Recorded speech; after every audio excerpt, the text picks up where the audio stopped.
नमस्कार, कैसे हैं आप सब? मित्रों, आज हम बात करेंगे फीवर के बारे में। अगर मैं कहूँ कि फीवर कोई बीमारी नहीं है, तो आप लोगों को कैसा लगेगा? आप में से कुछ लोग बोलेंगे कि ये क्या बोल रहे हैं, फीवर तो बीमारी है। क्योंकि हम लोग बुखार हो जाता है तो तुरंत पैरास्टामॉल खा लेते हैं। अगर मैं बोलूँ कि फीवर हमारा मित्र है, तो आप क्या समझेंगे कि कैसी बहकी बहकी बातें कर रहे हैं? फीवर हमारा मित्र कैसे हो सकता है? दोस्तों, फीवर हमारा मित्र ही है। फीवर क्यों आता है, किस लिए आता है, कब आता है, ये एक बीमारी पे डिपेंड करती है। फीवर एक स्वतंत्र व्याधि होने के साथ साथ एक कंप्लेन भी है। ठीक है दोस्तों, कई ऐसी बीमारियां होती हैं जिसकी वजह से फीवर आता है। हम आज इसी बारे में बात करेंगे कि फीवर क्या है, कब कब आता है। तो दोस्तों, सबसे पहले जानते हैं फीवर क्या है। जब हमारी जो बॉडी है, हमारा जो टेम्परेचर है, फ़ारेनहाइट में अगर हम नापते हैं तो 97 से ऊपर जब जाता है, 98 तक हम मानक मानते हैं। 98 तक की बुखार नहीं है, लेकिन 98 के बाद 99 और 100 तक जाता है तो हम लोग माइल्ड फीवर में उसको मानते हैं। उसके बाद जब जाता है तो हम लोग मॉडरेट और हाई फीवर में, हाई ग्रेड फीवर में मान लेते हैं। तो जनरली फीवर होता क्या है कि जब हमारी बॉडी का जो टेम्परेचर है सामान्य तापमान से अगर उच्च हो जाता है तो हम उसको फीवर मान लेते हैं दोस्तों। ठीक है, और ये होता क्यों है, आइए जानते हैं इसी के बारे में। तो पहले फीवर का मैकेनिज्म जानेंगे। What is the mechanism of the fever? एक होता है हेमोस्टेसिस।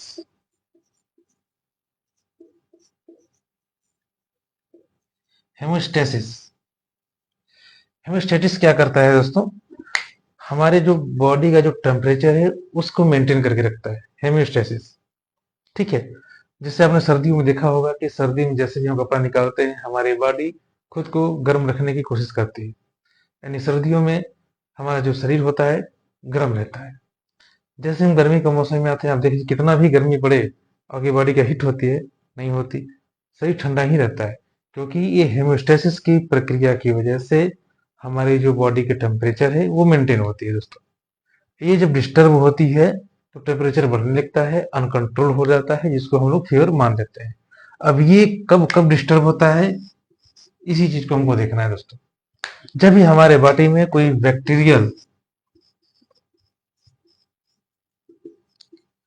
एंड वायरल, फंगल, यानी कह सकते हैं पैथोजेंस पैथोजेंस होते हैं दोस्तों। एक ऐसे कारक होते हैं जिनकी वजह से हमें बीमारियां आती हैं, तो उसी को हम पैथोजन बोलते हैं। तो जिस जिस पैथोजन की वजह से हमें बुखार आता है, उसी उसी पैथोजन की वजह से हम बीमार पड़ते हैं, तब जाके हमको बुखार आता है और फीवर आता है। ठीक है दोस्तों, पैथोजन के मतलब इसमें कोई भी हो सकता है। बैक्टीरिया हो सकता है, वायरल हो सकता है, फंजाई हो सकता है, प्रोटोजोअल हो सकता है, कई तरह की चीजें हो सकती हैं। उसको हम पैथोजन बोलते हैं। तो बुखार हमारा इन्हीं चीजों में आता है। अब कैसे ये काम करता है, किस सिस्टम पे काम करते हैं, आइए हम जानते हैं। हमारी बॉडी जो है इम्यून सिस्टम पे काम करती है। इम्यून सिस्टम, इसमें से जो आप लोग मेडिकल स्टूडेंट हैं जिन्होंने नीट की तैयारी की होगी वो जानते होंगे कि हमारी इम्यूनिटी दो प्रकार की होती है, इनेट एंड एक्वायर्ड इम्यूनिटी। ठीक है दोस्तों, इनेट और एक्वायर्ड इम्यूनिटी होती है।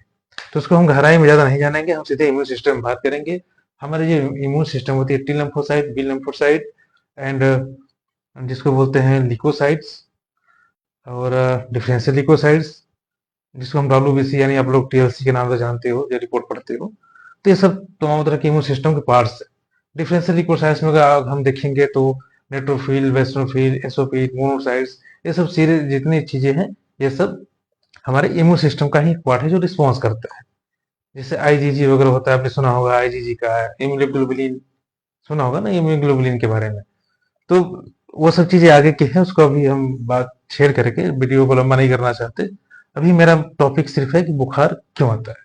ठीक है दोस्तों, तो जैसे ही कोई पैथोजन हमारे बॉडी में इंटर लेता है, हमारे इम्यून सिस्टम तुरंत काम करना शुरू कर देती है। ठीक है, उस पैथोजन से लड़ना स्टार्ट कर देती है, उसको मारने की कोशिश करती है। चाहे वो कोई भी हो, वायरस हो, बैक्टीरिया हो, फंगाई, कुछ भी हो, पैरासाइट्स हो, उसको मारने की कोशिश करती है। अब जितना उसको प्रेशर लगेगा, जितना मारने की कोशिश करेगी, उतना ज्यादा बुखार आपको आएगा। ठीक है दोस्तों, एक मोटी मोटा मैं आपको बता रहा हूँ।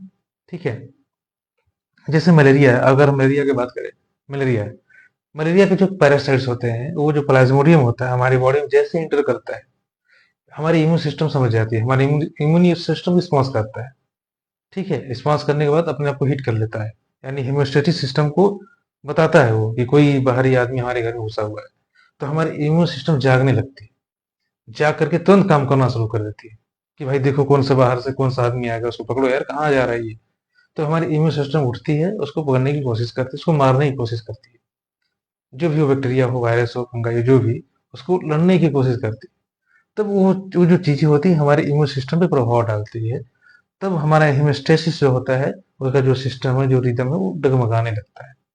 वो इसलिए क्योंकि हमारी इम्यून रिस्पॉन्स कर रही होती है, उस बैक्टीरिया को मारने की कोशिश कर रही होती है। हमारी बॉडी खुद को हीट करके छोटे मोटे बैक्टीरिया को तो ऐसे जला देती है, नष्ट कर देती है, क्योंकि हमारी बॉडी के टेम्परेचर की वजह से।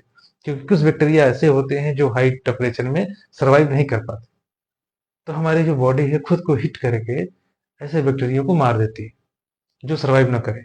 कुछ बैक्टीरिया तो कमजोर पड़ जाते हैं।